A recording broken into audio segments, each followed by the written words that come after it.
Hello, everybody. We are live today on This Healthy Caitlyn on my founders chat, and we are inviting Chelsie Hodge from Blender Bites today. I'm very excited for this founder chat. I've been looking forward to it for about a few weeks now. I'm very excited to share her story with you. So I do these founders chats about once a month. Make sure you do tune in and get your questions here in the comments so that we can follow up on everything and you get to hear what's happening with the founders here in Canada. If you don't know who I am Caitlyn Vanderhaeghe, President and CEO of KidStar Nutrients. My company was launched in January of 2020 and we make great quality supplements for the entire family. I do these chats about once a month so that we can learn about the other great companies here in Canada and around the world and our founders' stories. So I will give a few minutes for her to jump on, and then we're gonna go ahead with our founders chat. There she is. Hi, Caitlyn. How are you, Chelsie? Good. How are you? Very Not good. too bad, right? Not too Yeah, bad. just saying, I'm shocked because the last time we've had a few technical glitches trying to do these, so I'm like, this was amazing. Worked first try. Already off to a good start. Perfect. Well, thanks for having me today. Oh, you're very welcome. So everybody, this is Chelsie Hodge. She is Hi. you are the CEO of Blender Bites? Founder and CEO, yes. Yeah. Always whenever you hear the word founder and CEO, it's just the all-encompassing. Yes. The person that wears many all the hats. hats. Yes. Yeah, exactly. Exactly. So we have some great questions for you today so we can learn Okay. all about you and your company. And your background is extremely impressive. And all the other founders that I've talked to have all had the same pain point in their business. And you actually have a lot of experience in the fundraising, capital investment realm. Yeah. So it'd be very interesting to see your take on our founders chat today. Okay, awesome. Yeah. So Great. to get started, I definitely want to know, I've known you for about 5 years now, been following your amazing journey, but let's let everybody else know why you started Blender Bites. How did this become? Yeah. Well, I think I was actually working for a company called Vega at the time, which I'm sure everybody's familiar with in Canada. Huge success story. Making 2-3 smoothies a day using the Vega protein powder, but also adding in different fruits and greens and probiotics and all protein and all this different things. And I thought to myself, there's got to be a better way. I had multiple ingredients in my freezer. I had kale that had gone bad because I went to Whistler for the weekend, and it was just sort of a pain. So I had a red silicone muffin tin that my mom had bought me, and I pureed all my fruits and greens and everything and poured it into the muffin tin and froze it. And literally the next day popped out this little puck. And I went to Charles and I was like, what do you think about this? And that was before the easy smoothie category even existed in North America. So he literally said to me, well, it's not a matter of whether or not I think you should do it, it's who's going to do it first. So got to work, formulating all the recipes myself, had to do that first, seed capital initial founders raise, developing all the packaging myself, finding a place to manufacture it. So it took, 2-3 years for all of that to sort of align. Which was actually a blessing because, as we all know, timing in a category is so important. So I think I would have been too early if I had started, right off the bat. So, 2017 is when we were first on shelf, manufacturing with my mom and my 2 aunts, dragging them in. They were school teachers, dragging them in and on weekends and, hand making the products. So yeah, it was quite the journey from the very beginning to, now being on the shelves of the world's largest retailers in North America. So it's pretty crazy. I was reading up on the solo entrepreneur aspect. Yes. And I was like, yeah, because you were in your kitchen, you were solving a problem, and then you brought the family in, which I love. Yes. Yeah, exactly. Because they can't say no, Chelsie. They're like, I know, they can't say no, exactly. They've even written checks into our financings. I mean, I couldn't have asked for the best, family support, and just, even my 85-year-old dad. I remember I did take one vacation and I went to Mexico, and my dad's like sending me photos of him labeling bags while I'm in Mexico on a beach, and I was just like, ooh, that's kind of bad.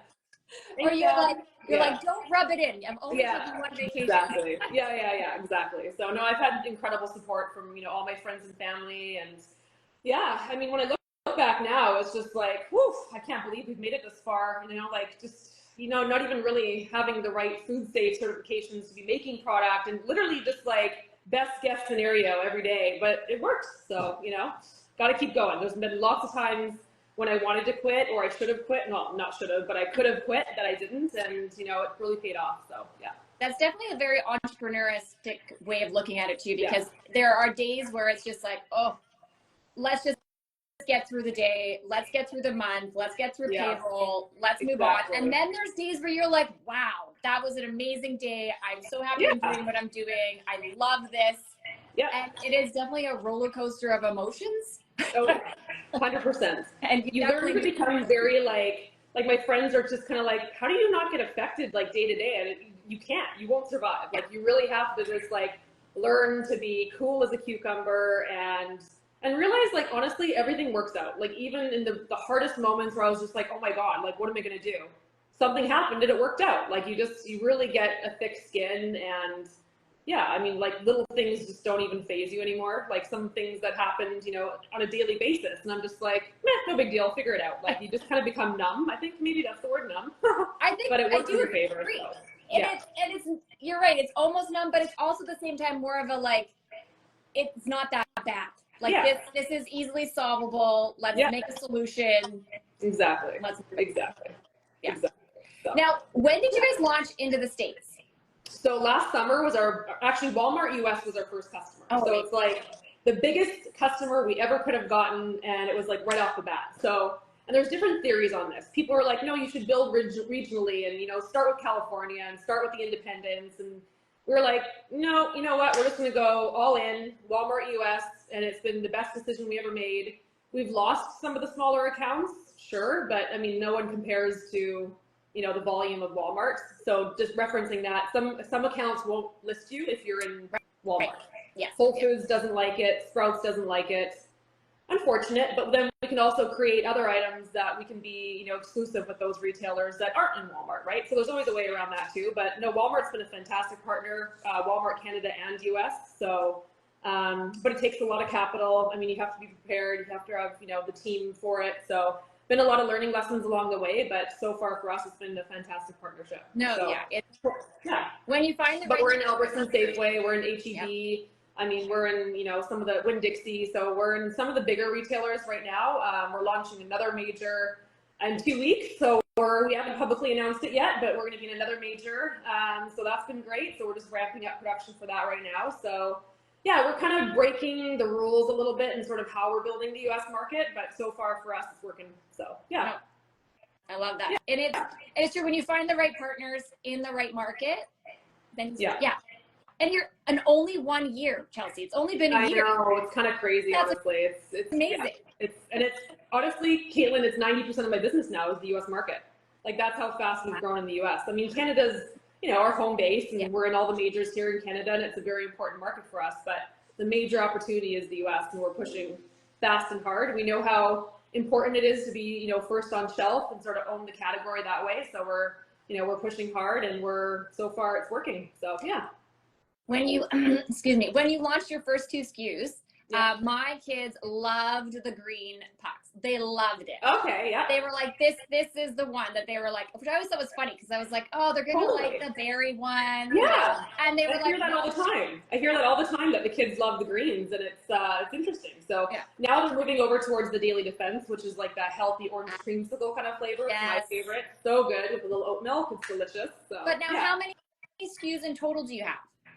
So we just launched 2 weeks ago our latest one-step smoothie, Superberry Sport, and that's in partnership with Orgain. So that's the #1 brand of plant-based, you know, protein. Here, you know, I'm literally signing a deal with Nestle head office in Switzerland. I was just like, oh my God, this is like what dreams are made of. So you're like, so moment. Yeah, 100%. It's fantastic. So that's our 6th smoothie, and then we've got our 3 frappes as well. So we've got 9 products total right now. And they're both available, the whole line, in Canada and the US? Yeah, Walmart Canada actually carries all 9 products. Wow. They've got it all. Yeah. That's pretty awesome. So, yeah.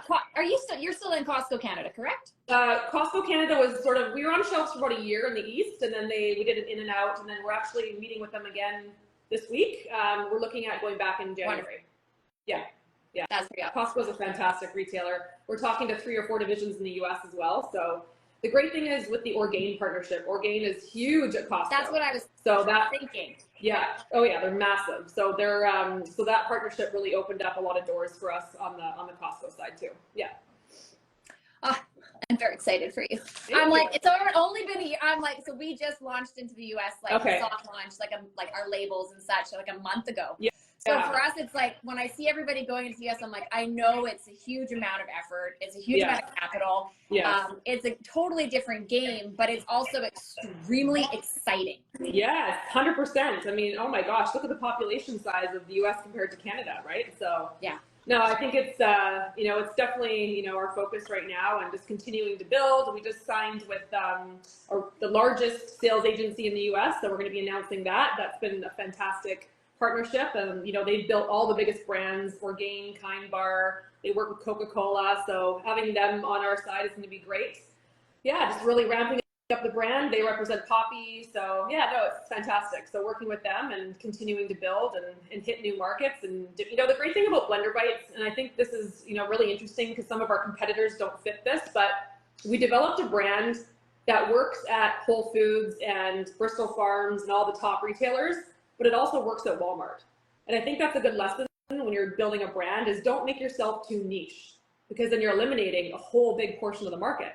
So if you can have a product that really works everywhere, that's the winner. So we've been, it's very true. And like, even for us with our consumers, like, we know that our consumers are shopping everywhere. There's something at every store that they may want.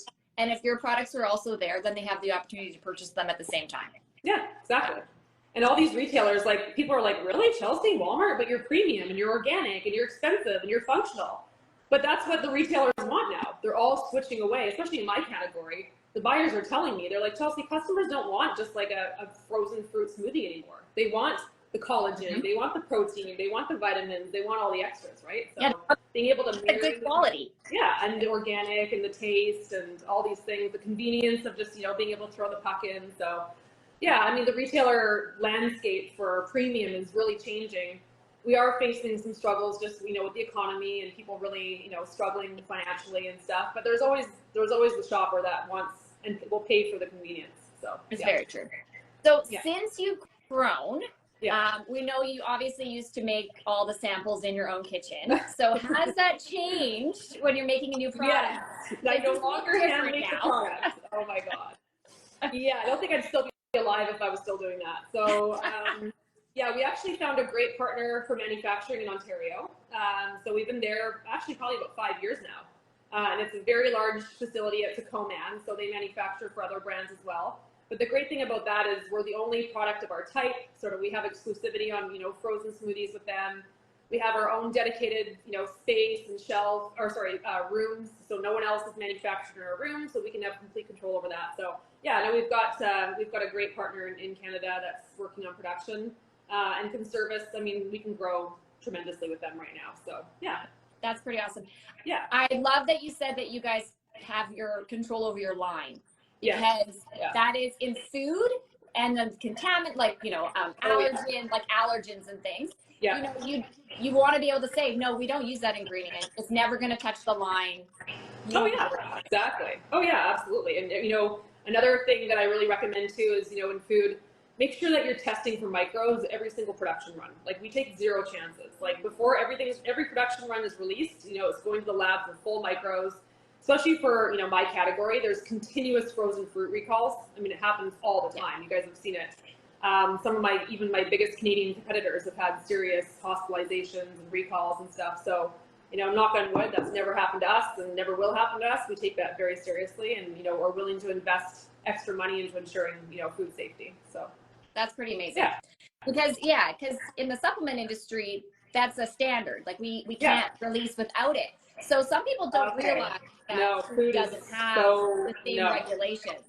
Totally. It's so optional. Like, it's actually kind of mind-blowing when I look back into like my early days and when I was doing it. I'm just like, oh my gosh, like, very little food safety sort of regulations, when you're hand making products and selling into retailers. So I mean, we did everything by the book, of course, but I can imagine that there's a lot of people that don't.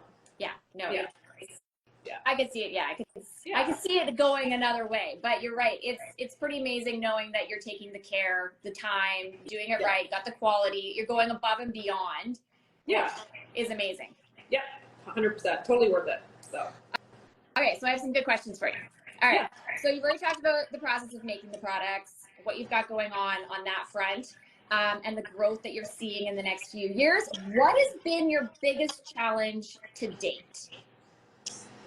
I think, really realizing how hard it is to make money in this business. There's a lot of talk about, distributors and, you expect $500,000 back from your distributor and you get a check for 10 grand. And you're just like, oh my gosh, the trade spend hits. And it's really, really hard.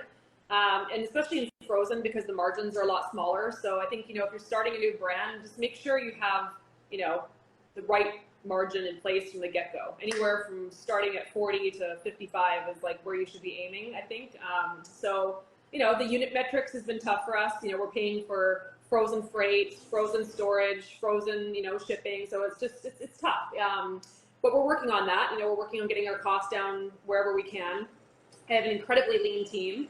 It's just like myself and, oh dear, sorry. Oh, I didn't realize this was done. I'm going to move into a different area. Let me close the window here. Just one second. Sorry.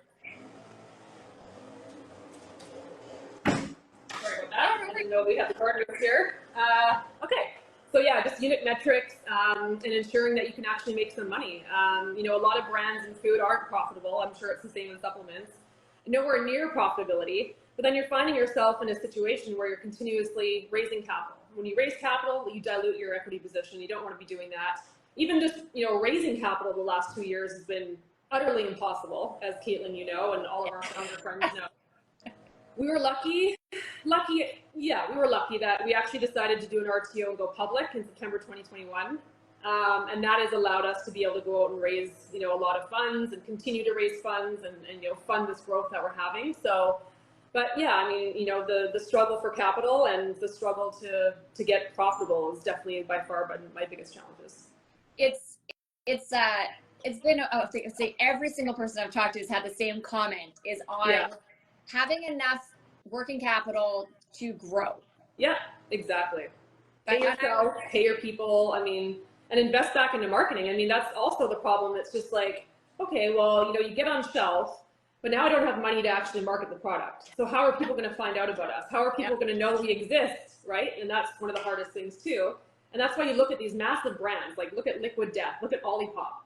I just read the other day that they finally got profitable at 500 million in sales because they've been reinvesting so much into marketing, but growing like crazy, right? So I think it's important that, that's a bit of an extreme case. But yeah, being able to grow the brand. And that's one of the reasons we brought in Julianne Hough from Dancing with the Stars, a large US celebrity for us. Being public, again, beneficial because we can, give her stock options and give equity, as a way of, bringing somebody on board to help, build the brand. So she's been fantastic. We're being written last week. We were in People Magazine. We were Eating Well, CNN. Like we've been, tons of great coverage because of her. The Superberry Sport Orgain partnership was actually in collaboration with Julianne Hough. So she helped me formulate that product. So we've been really working together on telling the story of the brand as well. So that's been great. But yeah, you have to invest a ton of capital into not only just developing the products, but selling them. Yeah. That is true. And you're right. And it's, you're building this all up and that the reward is at the end, but you really have to hold that all up until you get to that point where you do have the profit, where you do see the return and you're like, okay, we've made it. We can take a little sigh of relief. And even proving the concept, like, is it even working? When you launch a product and you launch it, especially when you're innovative and you're first to market and you're doing something different, you think, oh yeah, this is the greatest thing because it's your child. But is it really working? Is there really a demand for this product? Is it being, received by customers the right way? So it takes a couple of years to even prove your concept, and you got to fund it all the way through that too. You do. Yeah. You do. It's always the funding. It's always the funding. Oh yeah. Oh, so I did want to, you kind of touched on it already about the partnership with Julianne and how it's grown and how the company has grown. Do you have any, like, you've gone public, so do you think that there will be more partnerships like this in the future? Is it kind of just a wait and see? Anything on the I think so. I definitely, I think there's lots of opportunities to, align with the right people, brand ambassadors, having, getting your message out there. I think it's, again, launching into the US in such a major way. All of a sudden now I'm in 48 states on shelves of Walmart US. And I'm like, oh my God, well, I can't fund marketing efforts in 48 states. What am I going to do? So bringing on Julianne was like a very sort of blanket mass market way of getting our name out. So I think we're always open to different partnerships. And, right now our focus is Julianne, and we just renewed her for a second year. So, but at some point we'll look at others for sure. congratulations on the second year. Thank you. Yeah. Like, she's a huge supporter of like female founded, and she's an entrepreneur herself, and her wine company went public, so she gets the whole capital market side of things. So yeah, we align on a lot of levels, and I think it's just she's in it to win it, just like we are, and no, we're honored to have her.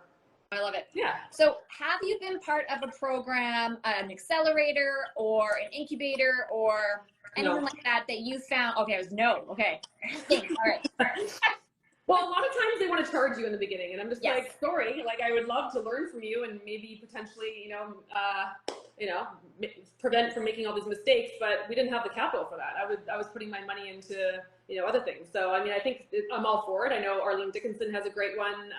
But I was lucky. I mean, I did have some experience with my previous job, so I think that helps in sort of, getting started. But as an entrepreneur, you just figure it out. Honestly, you're bred for it. You just know it. There's no option of giving up. And, days where you don't sleep because you're just like, I'm here to figure this out, and that's it.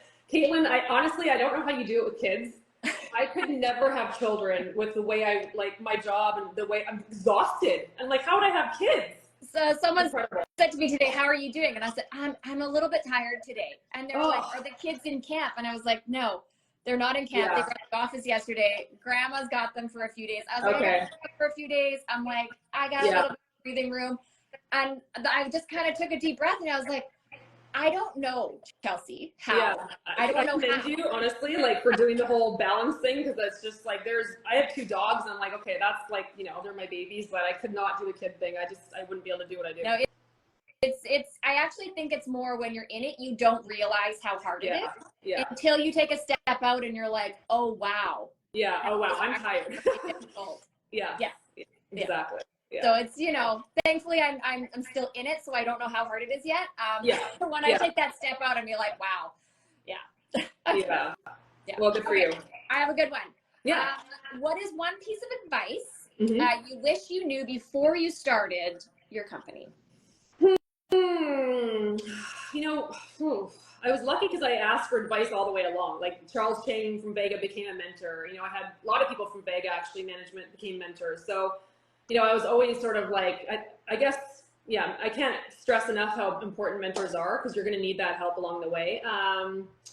One piece of advice. Oh, gosh, there's so many.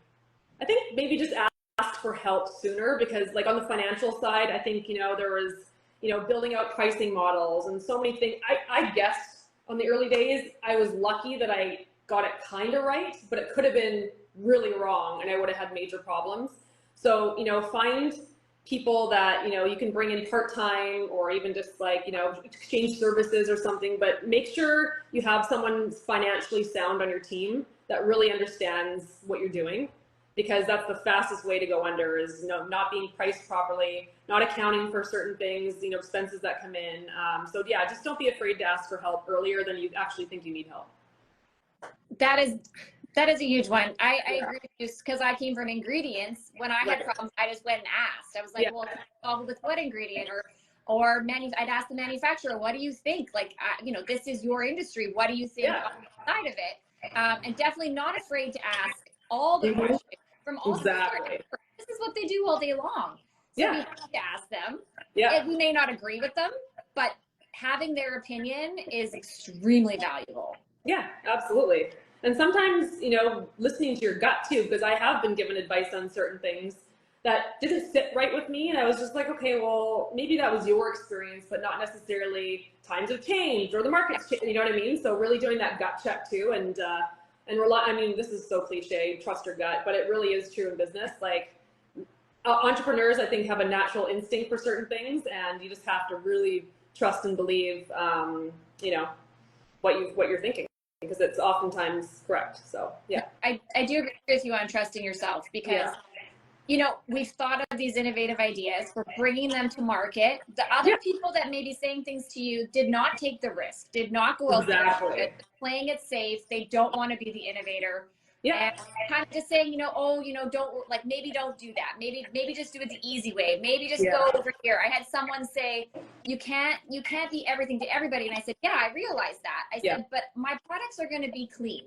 So if you keep saying that I should change this ingredient because it's cheaper and easier, and the rest of the population will still be fine. I was like, that is not the point of the company. Yeah, exactly. No, you got to stick to your morals and you know, get very clear with your purpose early on.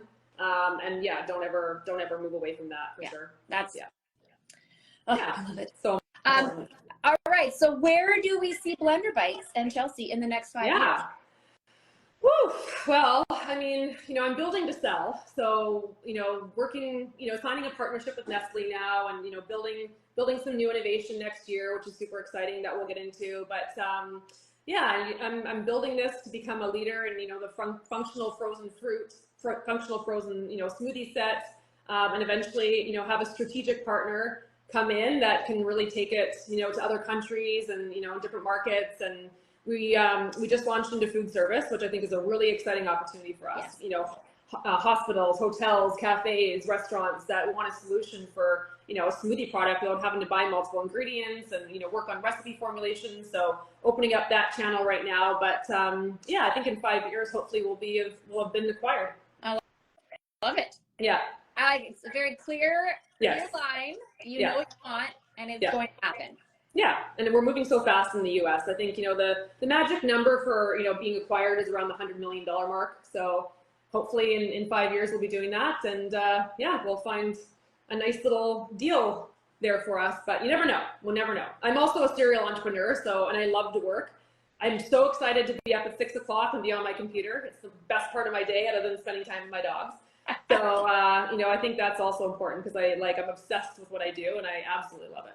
Yeah, loving what you do and being excited for the future is probably the best part about being an entrepreneur. Like that's Totally. the thing that's like, no, I like this. I want to do this. People are like, what do you want to do? And I'm like, I want to do this. Yeah. In some fashion for the rest of my life.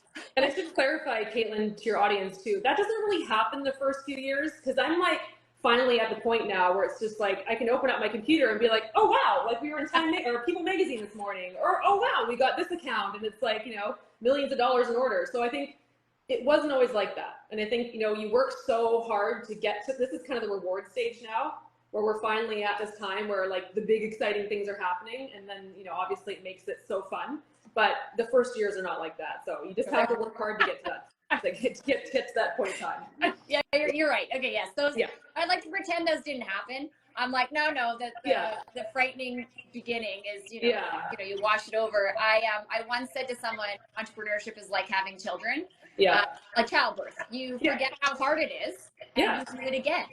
And then you're like, what was I thinking? What was I thinking? This is so hard. And you still have wins. You have smaller wins. I mean, I shouldn't say that, because there are smaller wins, you know, back in the day. And to you at that time, because you just started, those small wins actually feel big, right? So, I mean, it's all relative, I guess. But now it's a very exciting time for us. Yeah. No, it definitely is. I know. I'm following you on LinkedIn and on Instagram and on all the other things. And every time I see it pop up, I'm like, oh, it's so exciting. What's Chelsie doing? Oh, thank you. Yeah.